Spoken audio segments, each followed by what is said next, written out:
So payload-free packages are installer packages that install no files and which have been built to run only scripts. Now, there are two types of payload-free installer packages. There's bundle style and there's flat.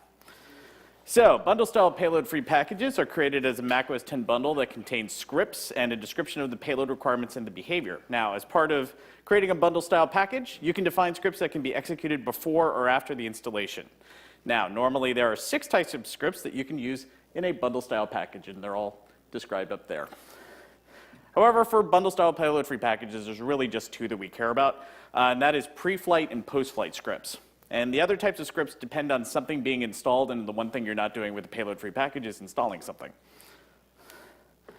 So when Apple created the flat package format, which is what we should all be using today, they simplified the script options and they only made 2 available. So the bundle style pre and post install and pre and post update script options were removed, and Apple retained the concept of the pre and post flight scripts, but then they renamed them to pre and post install to hopefully make their functions more clear.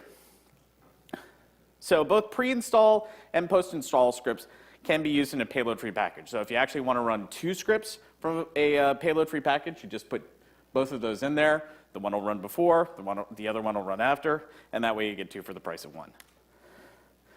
Now, a commonality between scripts used in bundle style and flat payload-free packages is that the scripts must return an exit status of 0, or else installer will report failure. So if you're building a shell script for a payload-free package, one way to ensure that it returns 0 is to simply stick in exit 0 at the end. So it doesn't matter what else your script does, installer's going to think everything's fine. So when building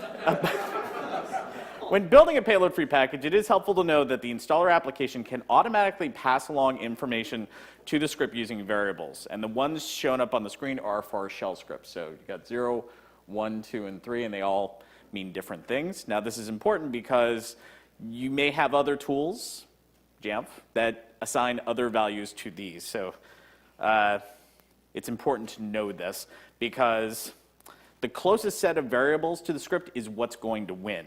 So if your systems management tool assigns $3 to something different than what installer does, the installer assigned meaning will be used by the script inside the payload-free package. So in this case, here's an example of using the $3 variable in a payload-free package script. And in this case, we're able to take advantage of the installer telling us which drive the package is being installed on to have our script run actions on that targeted drive. Now, one thing to be aware of is that payload-free flat packages may not leave an installer receipt behind. When building a payload-free package with Apple's package build tools using the no payload flag, no receipt is left behind. Now, when I filed a bug on this, Apple said that this was actually intended behavior from their point of view, because in Apple's opinion, payload-free packages are a convenient bag for you to run scripts in. Any other type of package will leave behind a receipt, including a bundle-style payload-free package, which just goes to show Apple's not always consistent. So why is this important? Well, if your systems management tool relies on receipts to tell whether or not a payload-free package has been installed, a payload-free package that leaves no receipt behind may cause some problems for your management tool. So this may result in the payload-free package and its associated script being run over and over and over again by on your managed machine. However, you can make a package with package build that, while it is not technically payload-free, it will act just like one. So the key is to create an empty directory and then set package build's root option to look there for files. So package build's root option is used to tell package build what files to package, but since there's no files there to package, it'll just not package anything.